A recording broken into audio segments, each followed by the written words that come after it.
Hello aspirants, first of all I would like to congratulate each and everyone for achieving a significant milestone, receiving the call for the interview phase. As you prepare to face the interview panel, remember that you have already proven your mettle. जो pure zoology से जो question होगा, मुझे लगता है कि ज़्यादातर जो बोर्ड होता है वो इथोलॉजी से, इकोलॉजी से, अप्लाइड जेनेटिक्स का पार्ट हो गया, इकोनॉमिक जूलॉजी में जो अप्लाइड पार्ट है उस पार्ट से, कुछ करेंट जो बायोटेक एप्लीकेशन है उससे, कुछ एम्ब्रियोलॉजी का जो पार्ट है या ह्यूमन फिजियोलॉजी का पार्ट है, ये सब वो एरिया है जहाँ से सवाल पूछना बोर्ड पसंद करता है। हार्ड कोर सेल बायोलॉजी में सवाल नहीं पूछ सकता है, जनरली नहीं पूछा जाता है। हार्ड कोर बायोकेमिस्ट्री से सवाल जनरली अवॉइड करेगा बोर्ड। कोर इवोल्यूशन में जाकर सवाल नहीं पूछेगा। कोर बायोस्टैट वगैरह सवाल का मुद्दा ही नहीं होता है। प्योर इनवर्टिब्रेट और जो वर्टिब्रेट है वहाँ भी क्वेश्चन का नहीं बनता है। हाँ, कंपैरेटिव जो वर्टिब्रेट्स हैं उन सेक्शन से कुछ क्वेश्चन बन सकते हैं। इंटरव्यू में नॉर्मल ह्यूमन बीइंग बैठा हुआ है और उसका जो क्वेश्चन होगा उसमें कहीं ना कहीं एप्लीकेशन वाला जो टच है वो लगा ही होगा, तो आप लोग थोड़ा सा उस बात को ध्यान रखोगे। अगर बोर्ड एक सवाल पूछता है आप लोगों से कि how has communication evolve in the animal kingdom, अब ये एक ऐसा सवाल है कि जिसका आंसर एक्चुअली मैं आंसर बताने नहीं जा रहा हूँ, पर मैं आंसर में किन एलिमेंट्स को आप लोग रखोगे मैं उस पर चर्चा करने जा रहा हूँ। सीधा क्वेश्चन है कि कम्युनिकेशन का रोल एनिमल किंगडम में, ये नहीं पूछ रहा है, ये पूछ रहा है कि कम्युनिकेशन एनिमल किंगडम में कैसे इवॉल्व कैसे हुआ। क्या एक दूसरे को अपने ग्रीवांसेस को एक्सप्रेस करने का एक तरीका है ये,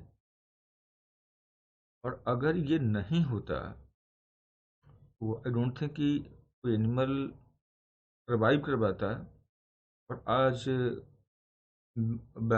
इवन हम लोग कहें कि प्रोटोजुआ से लेकर के और इकाइनोडर्मेट्स तक, प्रोटोकॉर्डेट से लेकर के वर्टिब्रेट्स तक, इंक्लूडिंग प्राइमेट से हम लोग बात करें और ह्यूमन बीइंग तक, आज जो हम लोग इस करंट होलोसिन पीरियड में हैं, हमारा जो इवोल्यूशन हुआ है ये सब पॉसिबल हो पाता। तो कम्युनिकेशन एक जरिया था जो हमारे सर्वाइवल को इंश्योर किया, और साथ में ये जो रिप्रोडक्शन है उसको लेकर के में भी ये उसको लेकर के भी ये काफ़ी हेल्पफुल रहा।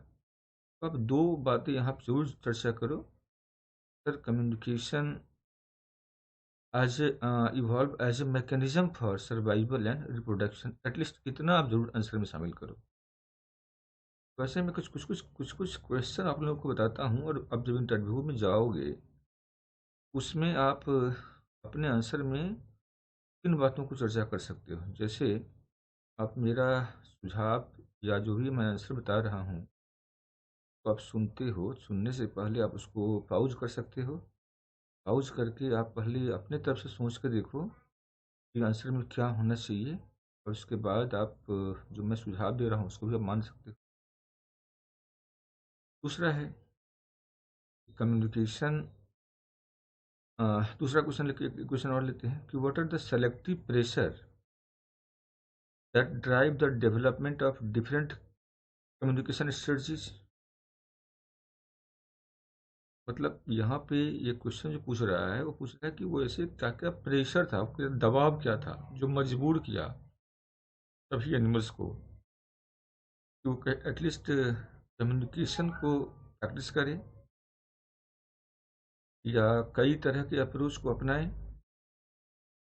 तो यहाँ पे सबसे बड़ी बात है कि कम्युनिकेशन का एक जो रीजन है, फोर फ्रंट जो रीजन होता है, एक तो है कि भाई और रिसोर्स शेयरिंग, जैसे आप आंट से सीख सकते हो। दूसरा है कि प्रिडेशन की बात करते हैं कि जब कोई प्रीडेटर अटैक करता है उस टाइम में अपने आप को कैसे उससे बचा कर रख सके, तो उसके लिए आप नेट अट्रैक्शन भी कह सकते हो। अभी बीज वगैरह हैं, हनी बीज का केस देख सकते हो। जितने भी एनिमल्स वगैरह में है कम्युनिकेशन एक जरिया भी है, चूँकि मैंने पहले भी कहा था कि रिप्रोडक्शन में हेल्प करता है। तो रिप्रोडक्शन में how it help in reproduction, चाहे वो मेल फ्रॉग द्वारा प्रोड्यूस किया हुआ साउंड हो या किसी के भी द्वारा प्रोड्यूस किया हुआ साउंड हो। Whatever sound produced by the male, generally animal kingdom में क्या होता है, मेल ही रिप्रोडक्टिव साउंड प्रोड्यूस करता है, मेल ही फाइट भी करता है फीमेल के लिए। तो इसका आंसर में आप लोग 3-4 बातें को शामिल कर सकते हो। पहला कि प्रिडेशन, प्रेशर था सर। दूसरा कि मेट अट्रैक्शन, ये भी वो फेरोमोन को रिलीज करता है और जो भी लूड़ी भी था वो। और थर्ड है यहाँ पे और रिसोर्स शेयरिंग। इन तीनों आप पॉइंट का जरूर अपने आंसर में आप चर्चा कर सकते हो। चलिए कुछ और सवाल लेते हैं हम लोग हैं। जैसे मान लो एक और क्वेश्चन है यहाँ पे। क्वेश्चन है, can you provide example of how communication signals can vary across species based on their ecological निश। अब अभी जैसे मैंने कहा है, क्वेश्चन पहले समझना जरूरी होगा। Can you provide example of how communication signals can vary across species based on their ecological निश। क्या बात है, जब अलग अलग निश में होगा वो निश का मतलब हुआ कि फंक्शनल रोल। और फंक्शनल रोल क्योंकि वो वहाँ वहाँ भी अलग अलग होगा। जैसे हम लोग बर्ड्स का एग्जाम्पल लेते हैं कि भाई बर्ड्स का जो सॉन्ग्स हैं वो फॉर टेरिटोरियल डिफेंस के लिए होता है। केमिकल जो सिग्नलिंग्स हैं स्पेशली इन हनी बीज में, वहाँ भी जो नेक्टर कलेक्ट करने के गया हुआ है, नेक्टर को कलेक्ट करना छोड़ छाड़ करके अपने हाइव्स की तरफ भागता है, क्योंकि उसे पता है कि भाई जो किंग है और जो क्वीन है वो डेंजर में है। और जो विजुअल डिस्प्ले है तो ये तो एक मोस्ट कॉमन ही है मैमल्स में, ठीक है। इसलिए कहते हैं ना कि आँखों से बहुत सारा काम अपने आप ही हो जाता है। आँख अपने आप में क्या है, विजुअल डिस्प्ले। कम्युनिकेशन का एक तरीका है जो हाइयर एनिमल में देखने को मिलता है। केमिकल सिग्नलिंग्स कह सकते हैं इन्वर्टिब्रेट अक्रॉस द इन्वर्टिब्रेट्स, वहाँ पे देखने को मिल सकता है। और एक वर्टिब्रेट्स में कई दफ़ा अलग अलग साउंड प्रोड्यूस किए जाते हैं, चाहे वो बर्ड्स के द्वारा हो, चाहे वो फ्रॉग्स के द्वारा हो, चाहे वो रेप्टाइल्स के द्वारा हो। आप एटलीस्ट इन तीनों के एग्जाम्पल 3-4 का ले सकते हो आप यहाँ पे। और अलग अलग निश में रहेगा तो वहाँ पे अडप्ट भी करना होता है, और अडप्ट करने के लिए, ठीक है, या अलग कोई भी जो इन्वायरमेंटल चैलेंजेस हैं उन चैलेंजेस को फेस करने के लिए ज़रूरी होता है कि कम्युनिकेशन जो है उनमें एक वेल स्ट्रक्चर्ड हो, ताकि वो चीज़ों को समझ सके और उससे कम्बेट कर सकें और फिर प्रॉब्लम से ओवरकम कर सके वो। चलिए नेक्स्ट सवाल लेते हैं हम लोग हैं। ऐसे ही बहुत बहुत सारे सवाल होंगे जो आप लोग वीडियो देखने के बाद जो भी कमेंट हो आप लोग कमेंट करो, क्योंकि मुझे भी लग रहा था कि मैं थोड़ा सा शेयर करूं। और नेक्स्ट, तो what factor influencing the formation of social structure in animal group. आप लोग अक्सर मैं कहता हूँ क्वेश्चन को समझना। चलिए एक सवाल और लेते हैं। अगर मान लो क्वेश्चन बोर्ड पूछता है, what factor influencing the formation of social structure in animal group. Question समझना आप लोग, कौन कौन सा मतलब पूछ रहा है कि what factor influencing the formation of social structure in animal group. अब इसका आंसर क्या करोगे आप, इसमें क्या क्या कौन कौन सी चीज़ों का आप चर्चा करोगे यहाँ पे। सोशल स्ट्रक्चर, सोशल और स्ट्रक्चर का मतलब हुआ सोशल हायरार्की समझ लो, सोशल ऑर्गेनाइजेशन समझ लो। तो सोशल स्ट्रक्चर के फॉर्मेशन के लिए जो फैक्टर है, जैसे मान लो क्वेश्चन भी हो सकता है कि what are the impelling cause, okay, what are the impelling cause that enforces the fish to move on the land. और शायद आप लोग तो पढ़े हो तो आप लोग को ध्यान होगा कि फिश पानी से ज़मीन पे क्यों आया। ज़मीन पे आने का वजह भी यही था कि भाई वहाँ पे चैलेंजेस थे। ऐसे ही एम्फीबियंस टेट्रापोड जो था, टेट्रापोड कौन ट्रांसफॉर्म हुआ भाई, क्या ज़रूरत था कि वो इतना ग्रेजुअली जो ट्रांसफॉर्म होते होते बन गया रेप्टाइल्स में और टच किया डायनासोर के साइज को। और जब वहीं फिर स्कार्सिटी पैदा हुआ तो फिर से वो बर्ड्स में और मैमल्स की तरफ डाइवर्स कर गया।